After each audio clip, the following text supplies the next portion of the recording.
আপোনালোকৰ ভালনে? মোৰ বাৰু ভালে। মোৰ আজি অন্য এটা ব্লগলৈ আপোনালোক সকলোকে স্বাগতম জনাইছোঁ। মই আজি কিছুমান ৰেচিপি বনাম বুলি ভাবিছোঁ। তাৰ লগতে আমাৰ অসমীয়া থলুৱা খাদ্য হ'ব পচলাৰ লগত, যেনে মাছৰ ডিম আৰু মাছ আৰু কিহৰ লগত বনাওঁ সেইখিনি বাৰু ক'ম লাহে লাহে। তাকে আপোনালোকে চাই যাব বুলি আশা থাকিল। আৰু যোনে যোনে মোৰ চেনেলটো চাই ভাল পায় প্লিজ লাইক কৰি দিব আৰু শ্বেয়াৰ কৰিব বুলি আশা থাকিল। আৰু আপোনালোকক হয়তো বহুতকেইটা কথাই ক'বলগীয়া আছে, কাৰণ সকলোৱে মোৰ চেনেলটো চাই যায় কিন্তু লাইক কৰিবলৈ সকলোৱে পাহৰি যায়। ক্ষমা কৰিব যদি কিবা ভুল কৰিছোঁ। নাজানো, নতুনকৈ ভিডিঅ' বনাই আছোঁ, নাজানো কেনেকৈ কি কৰিব লাগে। তথাপিও আগবাঢ়ি যাবলৈ আপোনালোকে সহায় কৰিব বুলি মোৰ আশা থাকিল। ধন্যবাদ। এয়া কমন কাপ মাছ এজনী আনিছিলে আৰু আপোনালোককো দেখুৱাই লওঁ বুলি ভাবিছোঁ ভিডিঅ'টোৰ আগতে। এই মানুহজনে কাটিবলৈ লৈছে এনেধৰণে।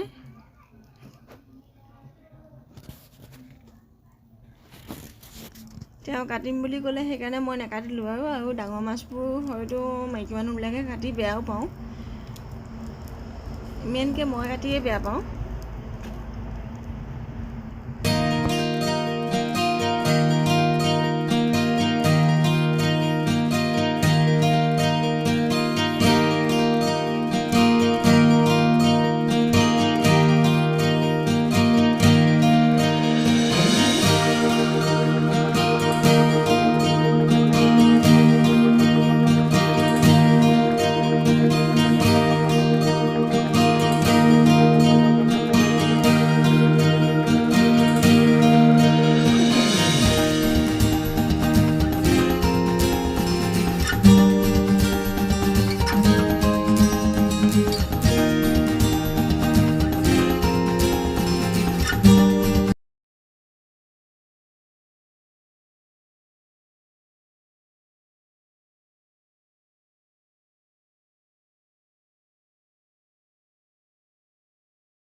আহক এতিয়া মোৰ লগতে আপোনালোকো যাব, পচলাটো কেনেকৈ কাটো চাই আহিব। আৰু পচলাটো ক'ত থৈ আছে সেয়াও আপোনালোকক দেখাওঁ বুলি ভাবিছোঁ। আহকচোন বাৰু।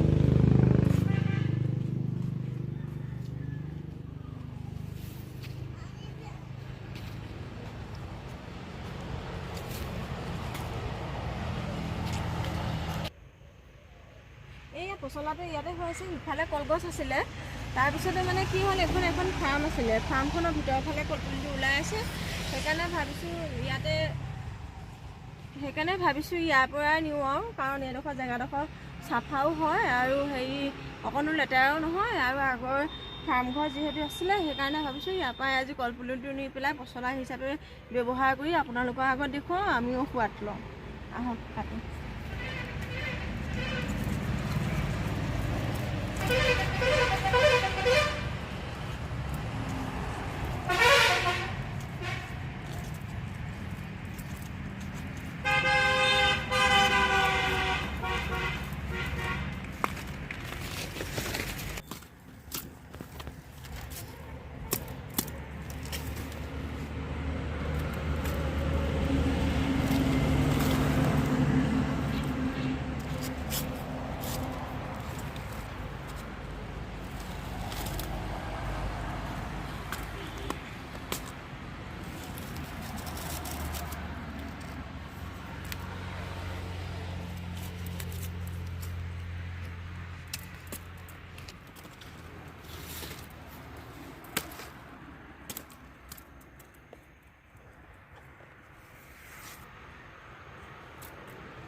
এতিয়া কলপচলাডোখৰ ইয়াতে এনেকৈ টুকুৰা কৰি লওঁ। টুকুৰা কৰি ভিতৰলৈ লৈ যাম আৰু এয়া জাতিলাও আৰু মাছৰ লগত বনাম বুলি ভাবিছোঁ। তাৰপিছতে কলপচলা আৰু মাছৰ ডিমৰ সৈতে বনাম বুলি ভাবিছোঁ। এয়া কাচকল আৰু মূলা আলু এনেকৈ কবি এয়া হৈছে এনেকৈ এখন ভাজি বনাম বুলি ভাবিছোঁ। আৰু এয়া হৈছে হেৰি এইটো কি কয় ৰাজ। এতিয়া এটা আলু এনেকৈ কাটি লৈছোঁ, এনেকৈ অকণমান চাইজত কৰি।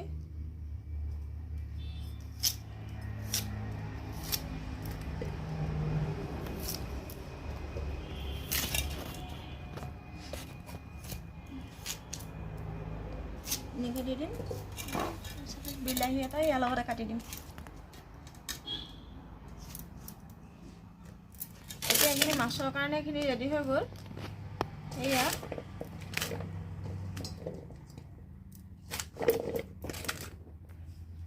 কলপচলা কাটিব লৈছোঁ এনেধৰণে।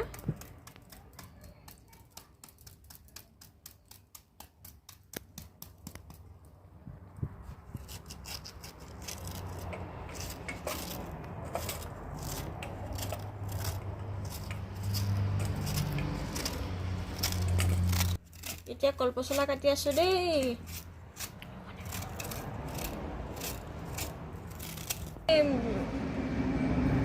মই মানে কি বেছি ভালকৈ হাতেৰে কাটিব নাজানো, সেইকাৰণে মই চপাৰ ব্যৱহাৰ কৰিছোঁ। যদি আপোনালোকেও মোৰ দৰে ভালকৈ কাটিব নাজানে তেতিয়া চপাৰৰ সহায়ত কাটিব পাৰে।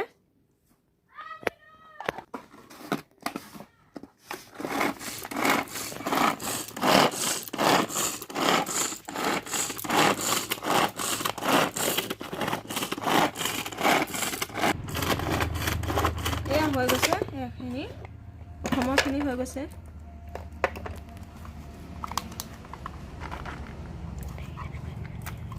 চপাৰত কৰিলে ধুনীয়া হয় একেবাৰে।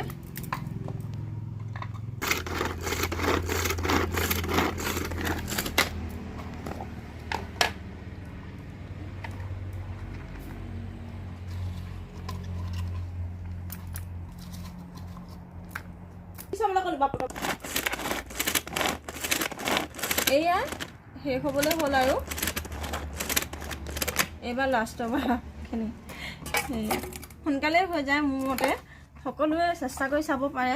মোৰ গতা যোনে যোনে নোৱাৰে হাতেৰে কাটিবলৈ এনেকৈ মিহিকৈ চপাৰ ব্যৱহাৰ কৰি এনেধৰণে পচলা কাটি খাব পাৰে।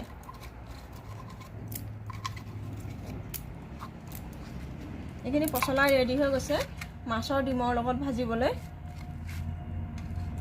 মই এতিয়া জুইকুৰা জ্বলাই লৈছোঁ। জুইকুৰা অলপ জ্বলি লওক, তাৰপিছতে ইয়াতে কেৰাহী উঠাই দিম। এয়া জুইকুৰা জ্বলি গ'ল। এতিয়া ইয়াতে মই কেৰাহীখন পাতি দিম। কেৰাহীখন গৰম হ'বলৈ অকণমান দেৰি ৰ'ম। এয়া ইয়াতে এতিয়া কেৰাহীখন গৰম হৈ গ'ল। ইয়াত সোৱাদ অনুসৰি মই তেল দি দিম, নিজৰ আন্দাজ অনুসৰি তেল দি দিম।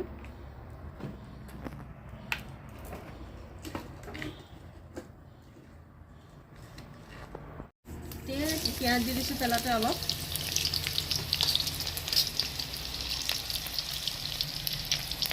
এক চামুচতকৈ অকণমান আদা নহৰু পেষ্ট দি দিছোঁ।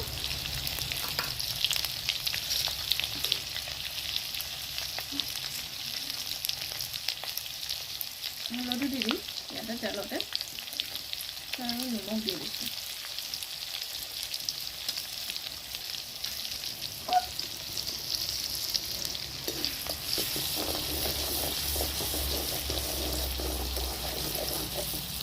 এইখিনি ভাজ খোৱালৈকে অকণমান দেৰি এনেকৈ ভাজি ল'ম।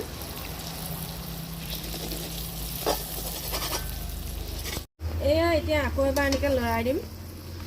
জাতিলাওৰ পৰা পানী ওলাবলৈ আৰম্ভ হৈছে, গতিকে আৰু অলপ ভাজিব লাগিব এইখিনি। এতিয়ালৈকে ৰেডি হোৱা নাই পানী দিব পৰাকৈ। এতিয়া এয়া পানী দিব পৰা হৈছেগৈ আৰু অকণমান ভাজি লৈ পানী দি দিম।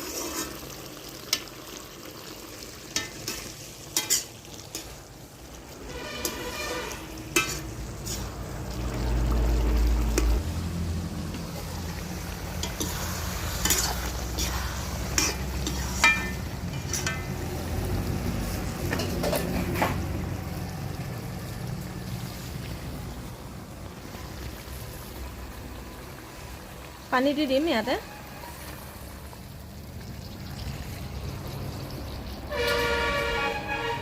মই গৰম পানী ব্যৱহাৰ কৰিছোঁ, আপোনালোকে ঠাণ্ডা পানীও দিব পাৰে। এতিয়া ইয়াতে মাছ কেইডোখৰ দি দিম। আমাৰ যিহেতু চব্জি খোৱা মাছ বেছি, চব্জিত দিয়া মাছ মানে খোৱা মানুহ নাই। ল'ৰাকেইটাতো চব ভাজিয়ে খায়, আকৌ অকল বাপেক আৰু মইহে, সেইকাৰণে 3 পিচে দিছোঁ চব্জি।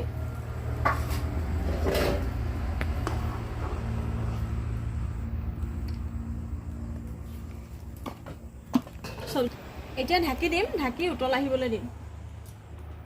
এয়া ধনিয়া পাত ছিঙিবলৈ বুলি আহিছোঁ। ঘৰতে অকণমান ধনিয়া খেতি কৰিছে, যিহেতু আমাৰ ইমান মাজে সময় দৰকাৰ হৈয়ে থাকে, সেইকাৰণে অকণমান ধনিয়া খেতি কৰিছে। এয়া ধনিয়াখিনি দেখুৱাই দিয়া দেখক। তাৰপৰাই ধনিয়া অলপমান বুটলি লওঁ বুলি ভাবিছোঁ।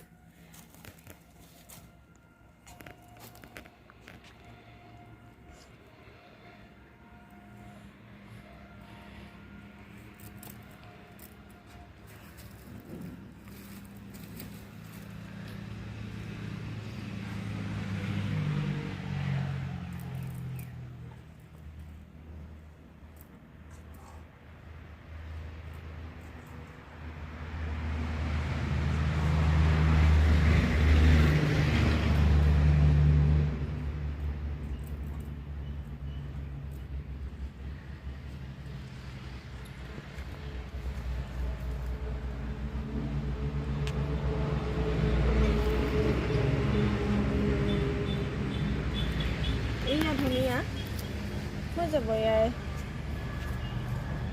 এতিয়া এইখিনি চব্জি হৈ গ'ল। ইয়াৰ ওপৰত এনেকৈ ধনিয়া পাত ছটিয়াই দিছোঁ। ছটিয়াই দি পেলাই ইয়াত নমাই দিম এতিয়া।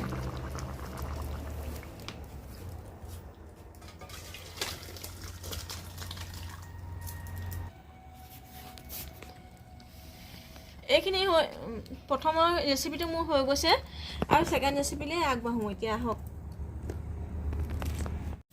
এয়া আকৌ ছেকেণ্ডটা ৰেচিপি আগবাঢ়িবলৈ লৈছোঁ। মই এনেদৰে প্ৰথমৰ দৰে কেৰাহীখন আকৌ জুইতে উঠাই দিছোঁ। কেৰাহীখন গৰম হোৱাৰ পিছত ইয়াত তেল দি দিম। নিজৰ আন্দাজ অনুসৰি তেল দিব। তেলখিনি গৰম হোৱালৈকে ৰ'ব লাগিব। পিঁয়াজ দি দিছোঁ, এডোখৰ জলকীয়া দি দিম।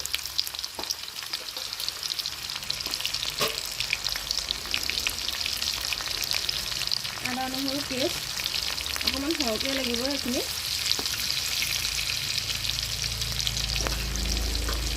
অকণমান গৰম মছলা দিছোঁ, নিজৰ সোৱাদ অনুসৰি নিমখ, হালধি, অকণমান দিম। এইখিনি দি অকণমান দেৰি ভাজিম।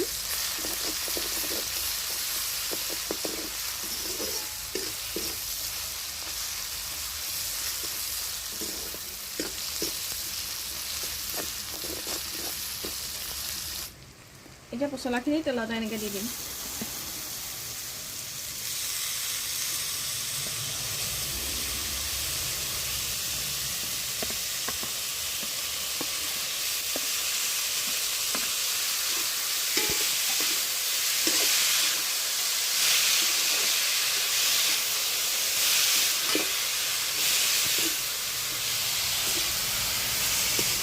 মছলাখিনি প্ৰায় ভাজিছোঁ। ভাজি এনেদৰে হোৱাৰ পিছত ইয়াতে মই ডিম কেইডোখৰ দি দিম আৰু চকু ফালো দি দিম, ভাঙি দিম।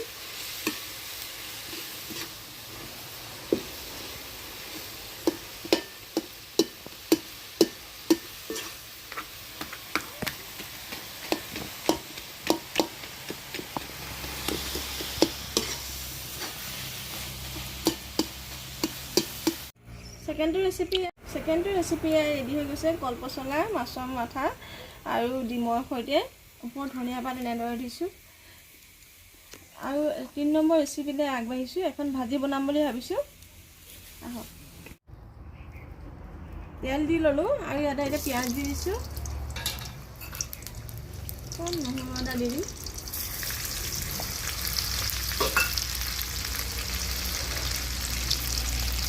এইখিনি ভালদৰে অকণমান ভাজি ল'ম। চব্জিখিনি যে কাটি থৈছিলোঁ সেইখিনি ইয়াতে দি দিম।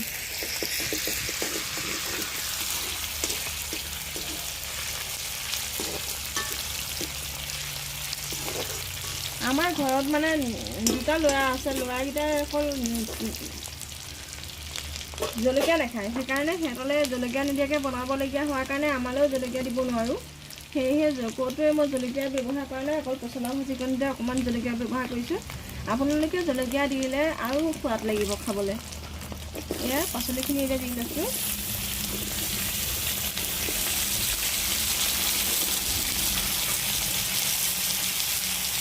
নিমখ অলপ দি দিম, হালধি অলপ দি দিম।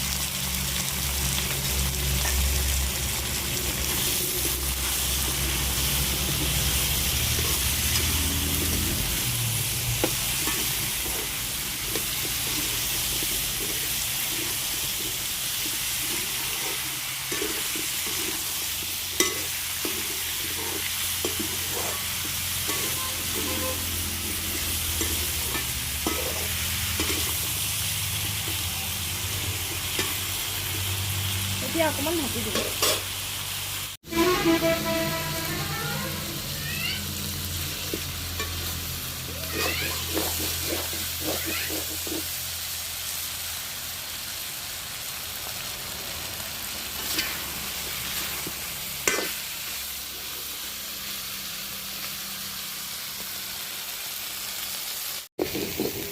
তলটো তেনেকৈ লাগি ধৰিলেগৈ, হৈ গ'ল আৰু এইখিনি ভাজিখিনি এতিয়া নমাই দিম।